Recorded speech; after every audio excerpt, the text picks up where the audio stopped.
Hey, what's going on, guys? Welcome back to the Adobe Photoshop Masterclass course. We are continuing the bonus section, and we are going to be creating a social media banner from scratch.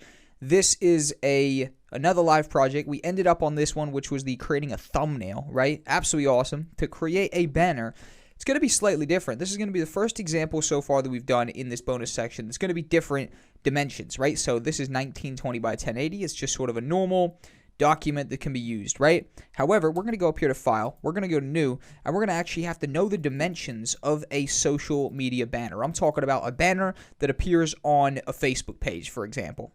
So for example, this is my production company's Facebook page, and we have a video actually here. However, very common thing to have up here is just a banner. So today we're going to explore the process of creating a still banner if we weren't in the mode of actually having a video playing right there. Totally awesome. And the way you do that is you need to know the dimensions. So to first get the dimensions, I literally just Google Facebook banner dimensions, and Google are so generous enough as to give us the exact dimensions. So I'm literally going to make this 820 pixels wide by 312 pixels tall. So I can go over here and do the width and paste 820. Then I can come back here, copy paste 312, and copy paste that to the height.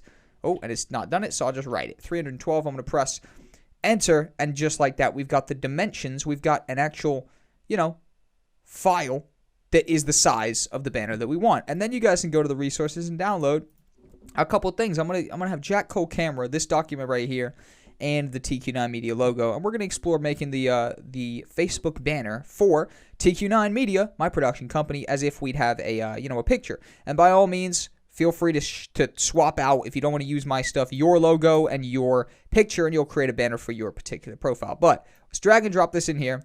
First off, it's not going to fill the screen, so we want to drag it up to it locks to the top corner and just drag it out. Now, inevitably, we're going to lose some of it, but it's no problem because it still results in us having a pretty nice image. Now, it could literally be as simple as just getting the logo, dragging it in, and scaling it up a little bit, and maybe having the logo on the side and me on the other side, but it's not really looking that professional. Instead, what I want to do is I want to go over here to the shape tool.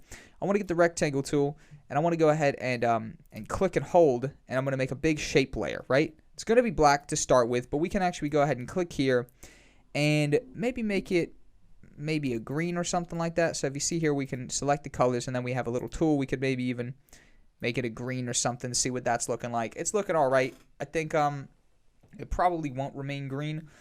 But what we could do is we can go ahead and maybe make it an orange or something like that. I think I'm just going to get the colors looking somewhere a little bit more to my liking. So that's looking a little bit more to my liking, kind of like a yellowish, right? And what I want to do is I want to press Control-T to get that up, and I want to press Shift on the side until the cursor turns to this little weird one, right? Which means we can click and hold Shift, and it'll actually create sort of a slant to it, right? And we start rotating. Then I want to scale this out and bring this over here. So we clearly have this sort of situation that I'm sort of like a slither. And also what I want to do is I'll go ahead and click here, duplicate it by dragging it down here until the plus, right? So we've duplicated it. We've taken rectangle 1, dragged it to the plus, duplicated it, click Control-T, and drag it over until we are also creating this sort of slice on the side. So I want that slice right there and the slice right here.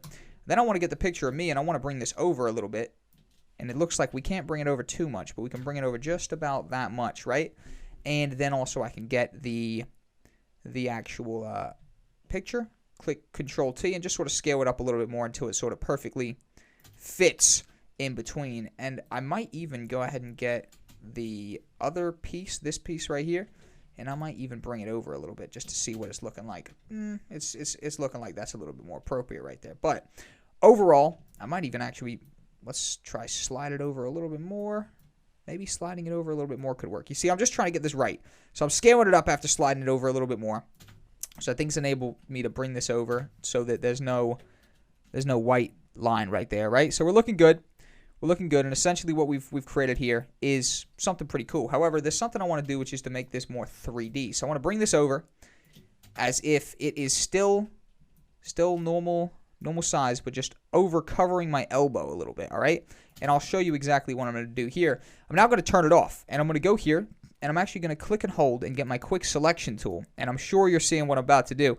I'm going to actually grab the arm of me. I'm going to grab it, and just the arm, nothing else. Go ahead and grab that arm, press Control-C, Control-V, and we've just copied that to a new layer. We can then drag that to the top and turn back on the banner, and just like that, we've got almost like a 3D effect where I am kind of jumping out of the screen. Then we can press Control-T, zoom that in a little bit, bring it back down there. I think it's looking fine. So now we've got kind of like a 3D effect where I am coming outside of the graphic. So you can give a little bit of perspective like that, and it could even be useful now to actually add a tiny bit of shadow, a tiny bit, not that much, nowhere near, onto the actual arm. So just like that, if we turn it off, we see it without. We turn it on, we see it with.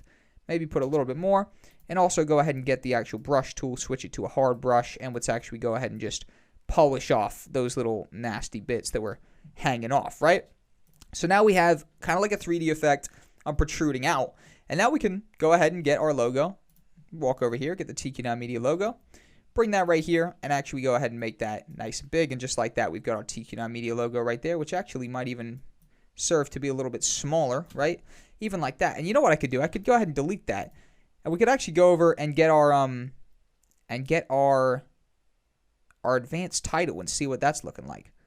Our TQ9 text, just to totally stay in tune with what we were doing, right? And I could actually go ahead and just delete that. Have a look at TQ9 Media right here. Highlight them both, press Control, or just hold T so I can drag them over, and they're going to be massive because we made them on a much bigger thing. Zoom out, make sure you're selecting both of them. Press Control T again, and scale this in. Now, that right there is literally using our text from earlier, but you see what's happened. It has shrunk down the bevel in the bit emboss. So I'm going to make them big again, right-click them, convert them to a smart object, which means it retains all the sort of information. It won't mess it up. I won't adjust it based on the size, and then we can drag our TQ9 Media text over, and just like that, we have actually created a pretty nice banner, just like that, right? And then, of course, we could actually maybe even right-click, go ahead, throw a little bit more, throw maybe a little bit of shadow on them so it jumps out a little bit, but overall, we've built something pretty nice. Then we can actually select these two rectangles, go ahead and drag them into a folder, and call this solid, right? So it's the solid color. Then I can go to the solid, go here, go to pattern overlay, and I can actually start throwing a pattern on there, right? As we see, maybe like that little kind of camo-ish, looking kind of cool. And then also maybe a gradient as well, so that there's that kind of gradient to it, that natural gradient that we love doing. And just like that, guys, we have built a social media banner. We could press Control-S, save that, and actually go ahead and bring that to our Photoshop masterclass. Go to the bonus section, go to social media banner. We can change, save this as FB social banner. Go ahead and save that right there. And then we have basically done it. TQ9 Media, it's on there. I'm sort of jumping out of the frame a little bit, and overall we've built something pretty nice. Now, a couple little finishing touches might be to actually go and actually add a little bit of shadow to the edges of this. So for example, just like there, as you see, that's looking pretty cool. Add a little bit of shadow, and add a little bit of shadow to this bad boy right here as well. So there's just a little bit more depth to it. Again, press Control-S, press Control-Shift-S, and then go here and say this is FB social media banner. Our option will pop up, press OK. I've saved that as a JPEG, and now we can actually make this large, zoom in, double click, and we've got a TQ9 Media banner just like that. It has been created, and essentially we can zoom in a little bit. Oh, zoom in a bit, and just like that, we've done it. TQ9 Media banner. Alternative, we could have used the logo as well, but we made that from scratch, and it's looking like a pretty nice piece of content, right? Based on the simple fact that we combined multiple different layers to it. We built stuff, we stacked stuff on top of each other. We did a little effect like that where we cut out one element, put it in front of another one. That sort of adds a little bit of depth to it. Overall, very nice execution of the Facebook banner. Together, we whipped one up, and we are going to continue with the bonus section coming right up.